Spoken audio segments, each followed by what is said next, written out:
Does your helmet matter that much?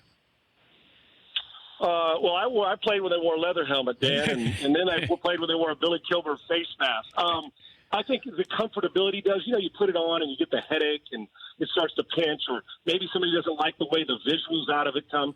I think this is ridiculous.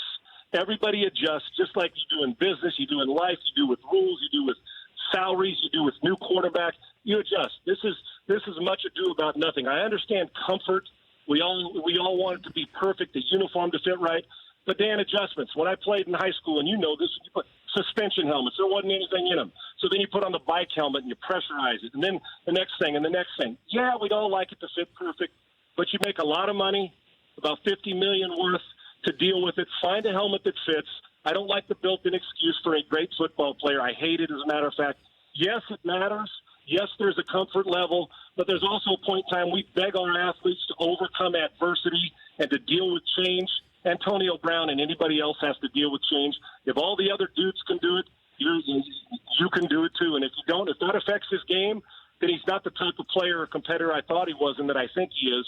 This won't last long, and he knew he wasn't going to retire. But football and cash always win. But these players would take performance over protection. If I said to you that you're going to have a less safer helmet, but you're going to be able to perform better, I'm assuming most of these players would take the performance part of this.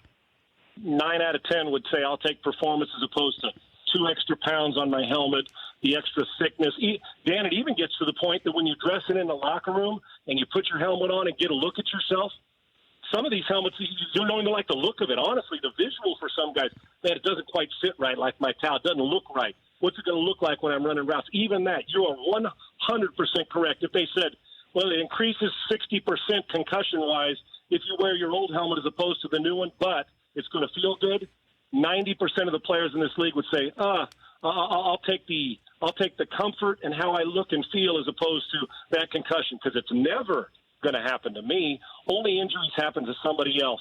I agree with him. I'd do the same thing. Give me comfort over protection. I'd probably do the same thing, Dan. Did you wear a protective cup when you were a backup? So I did when I went to bars and when I went to dinner. But I did. Isn't that the strangest phenomenon in the world? Left fielders in baseball wear cups. The running back running through the line where hands are a-flying and they're Mitch Kupchak and grabbing junk all the time, never cups. And you know what's crazy, Dan? At no time in my career, and I know you're going to make the comment, well, Sean, you weren't on the field enough to get hit where the cup is. That's true. At no time in practice or a game have I ever been hit there to where I got a stomach ache like you would when a ball hits you or you get hit wrong. Yeah. It's the weirdest thing. I have never watched a player put a cup in football in my life. I don't know one that's ever wore one, and I didn't need one because a clipboard protected me on the sidelines. I didn't need a cup. And then when you picked out your visor to wear on the sidelines, like how did you choose your visor? Well, when I had the long – as a matter of fact, I will put mine up against the Ron Duguay mullet. My mullet was the best in the NFL. Nice. I can guarantee you in the prime. But I didn't wear the visor. The visor, it just didn't look right. I needed to pull the hat down like a closer in baseball. I was a hat guy. I'm not a Dana Holgorsen Gruden visor guy. I wanted the hat pulled down. Oh, I looked a lot tougher, and that's what I did. Visors are for guys hitting pitching wedges into greens, not for quarterbacks on the sideline. For more Dan Patrick Show, tune into Audience Channel 239 on DirecTV. Stream for free on BR Live or download the Dan Patrick Show app.